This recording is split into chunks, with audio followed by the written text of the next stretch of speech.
It is now time for weather with Nebraska Extension Ag climatologist and Market Journal Chief Meteorologist Al Dutcher.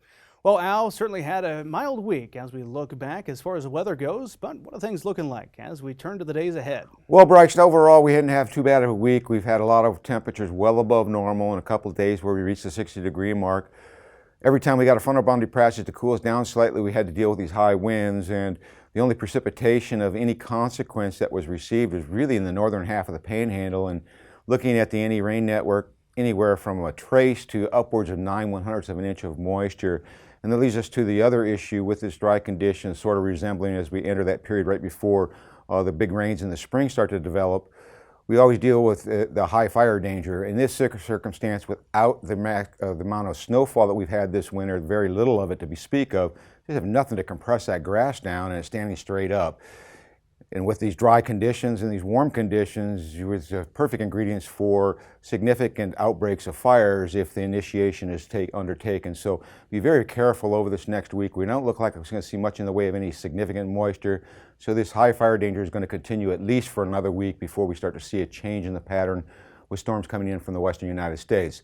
So let's take a look at the upper air mountains and see what we expect over this next 7-day period. And the first thing I'll draw your attention to is that we're going to have some cooler conditions this weekend as we have a trough building over the Great Lakes, and it's going to pull some nice cold air on the backside of it, really clipping more of eastern Nebraska than western Nebraska. But overall, we're going to be considerably cooler than earlier this week.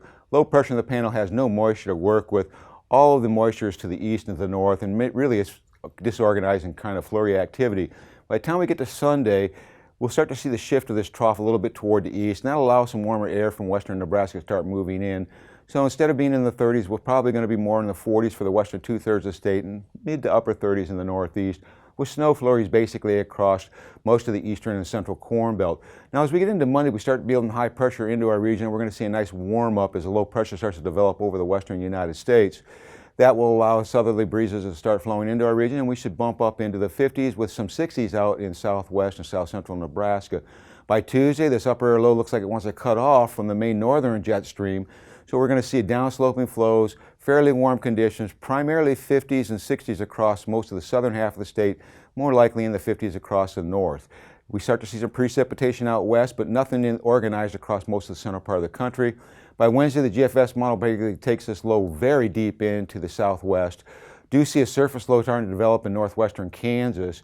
Whether or not this system will make it into our region is the remaining question, as we have cold air that's pushing in from the north sometime during the day, late Wednesday.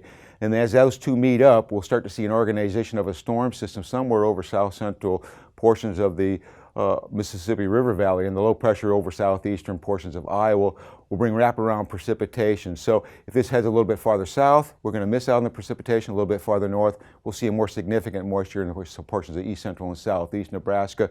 More importantly, on Friday, we see another blast of cold air over the Great Lakes region. Warmer air starts to return into our region on the backside of this high pressure system that's pushing in behind this frontal boundary. So we'll start to see a gradual warm up, and that may continue in through next weekend and all the way through the 22nd. So if we look at the 8 to 14 day forecast for the patriots from Thursday to the following Tuesday, showing above normal conditions. With that low coming in from the southwest, we may see a little bit less of these above normal conditions across the southern plains. And more importantly, precipitation wise, widespread precipitation over the eastern half of the country. This might shift a little bit toward the northwest depending on the track of that low pressure system.